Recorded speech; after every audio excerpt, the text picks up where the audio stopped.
वैशाख मास महात्म्य 27वां अध्याय।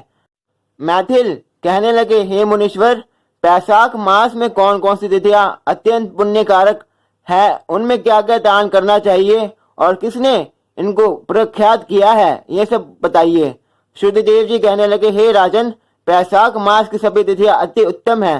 प्रत्येक तिथि में किया गया दान कई गुना फल देने वाला है। संपूर्ण तीर्थ करने से जो फल प्राप्त होता है, वैसा ही फल एक एक तिथि में स्नान, दान, तप, होम, पूजन आदि से प्राप्त होता है। कथा सुनने से तत्काल मुक्ति मिलती है। रोगी तथा पीड़ित भी इस कथा के श्रवण से कृतकृत हो जाते हैं। जो बिना स्नान दान के इन तीनों को व्यतीत करता है, उसे कोवत, कृतघ्न, पितृघाती तथा आत्मघात का पाप लगता है। जल स्वाधीन है तथा शरीर भी स्वाधीन है, फिर स्नान में संकोच क्यों किया जाए। दरिद्री, धनवान, लंगड़ा, लूला, अंधा, नपुंसक, विधवा स्त्री, बालक, वृद्ध, युवा सभी को वैशाख मास को सेवन करना चाहिए।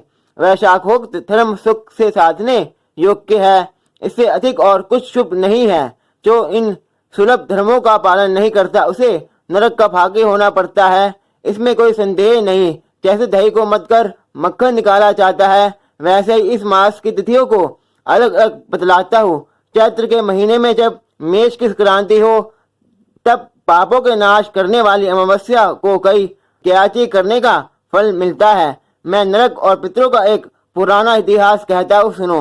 जब पृथ्वी में सवावर्णी मनवंतर का राज्य था, 30वें कलयुग के अंत में जब सारे धर्म नष्ट हो गए, उस समय अनर्थ देश में धर्मवर्ण नाम का एक ब्राह्मण हुआ। उसने इस घोर कलयुग में मनुष्यों को पापों में रक्त देखा, सभी लोग अपने वर्ण धर्मों से हीन हो गए। तब एक दिन वह ब्राह्मण महात्माओं के सत्र यज्ञ को देखने के लिए पुष्कर क्षेत्र में गया। वहां ऋषि मुनि शास्त्रानुकूल पुण्य कथाओं का वर्णन कर रहे थे।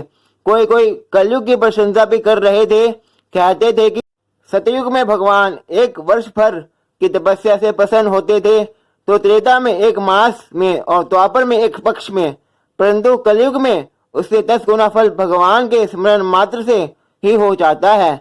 कलयुग में थोड़ा सा पुण्य कर्म भी अधिक फल देता है। जो दया, पुण्य, दान, धर्म आदि कुछ भी नहीं कर सकते, उनके लिए केवल हरि नाम उच्चारण करना ही अत्युत्तम है। जो अकाल में अंतान करते हैं, वह वैकुंठ को जाते हैं। वहां पर जब यह प्रसंग हो ही रहा था, तो नारद उन्मत्त की तरह खूब हंसने और नाचने लगे। सबने आश्चर्य से पूछा कि नारद जी, इसका क्या कारण है? तो उन्होंने उसी अवस्था में उत्तर दिया कि निसंदेह कलयुग प्रशंसनीय है, क्योंकि इसमें केशव भगवान स्मरण मात्र से ही प्रसन्न हो जाते हैं। तब भी मैं तुमसे कहता हूँ कि शिशन, इंद्रिय और जिह्वा को वश में करना अति कठिन है। जिसने इन दोनों को वश में कर लिया, वह साक्षात जनार्दन के ही तुल्य है। अतः कलयुग के आगमन पर तुम्हारा यहाँ ठहरना ठीक नहीं। सो पाखंडमय भूमि को त्याग अन्यत्र कई जाकर विचरण करो। वह सब मुनि ऐसा वचन सुन यज्ञ समाप्त कर कई पर्वतों पर चले गए। धर्मवर्ण भी यह सुन नैष्टिक ब्रह्मचर्य व्रत धारण कर छाल के वस्त्र पहन कमंडल ले चटा भराकर कलयुग के अनाचारों को देखने लगे कि संपूर्ण मनुष्य जाति घोर पापों में लगी हुई है। ब्राह्मण, सन्यासी तथा शूद्र सब पाखंडी हो गए हैं। पति पत्नी से विरोध करती है, पुत्र पिता से, सेवक स्वामी से और शिष्य गुरु से द्वेष कर रहे हैं। ब्राह्मण शूद्र हो गए, वेद कहानी मात्र रह गए हैं। वेद विरुद्ध कर्म करना साधारण बात हो गई है। भूत प्रेत आदि की सब पूजा करते हैं। संपूर्ण मनुष्य को कर्मों में लगे हुए प्राण तक त्याग देते हैं। छोटी गवाही और मन में कपट की भावना रखते हैं। यह सब देखते घूमते आश्चर्य युक्त हो वह पितृलोक में गए। वहां पितृगणों को बड़े भयंकर दुखों में अंधकूपों में बड़े हुए त्राही त्राही करते हुए देखा, जहाँ किसी प्रकार का सहारा नहीं था। उन्हें देखकर वह बहुत विस्मित हुए और दयालु होकर बोले, तुम कौन हो? तुमने ऐसे कौन से घोर दुष्कर्म किए थे जिनसे तुम यहाँ बड़े हो? तुम किस गोत्र में उत्पन्न हुए हो और तुम्हारा कैसे उद्धार होगा? यह सब तुम मेरे सामने कहो, तुम्हारा आज ही कल्याण हो जाएगा। उनके ऐसे वाक्य सुन दुख से व्याकुल पितेश्वर प्रसन्न हो 3 वाणी में कहने लगे, हम श्रीवत्स गोत्री है, हमारा वंश पाप से क्षीण है। हमारे लिए पिंड देने वाली कोई भी संतान नहीं है। इसी से हम दुरात्मा इस अंधकूप में भरे हुए हैं। हमारे कुल में एक धर्मवर्ण ही बड़ा यशस्वी है। वह सबको छोड़कर अकेला ही विचरता है। उसने ख्रिस्ती धारण नहीं की है। वही दुर्वा का तंतु रूप है कि जिससे पकड़कर हम लोग लटक रहे हैं। धर्म वर्ण की आयु क्षीण होने पर हम सब इस अंधता मिश्र दुर्गम कूप में गिर पड़ेंगे। इसलिए हे तात, तुम पृथ्वी पर जाकर धर्म वर्ण को समझाओ कि तेरे पितेश्वर दुख से पीड़ित केवल तेरे एक धूप के सहारे लटक रहे हैं। तेरे मरने और संतान न होने पर वह और तुम सब अंधता मिश्र कूप में पड़ोगे। इसलिए तुम ख्रिस्त धर्म ग्रहण करके संतान वृद्धि करो।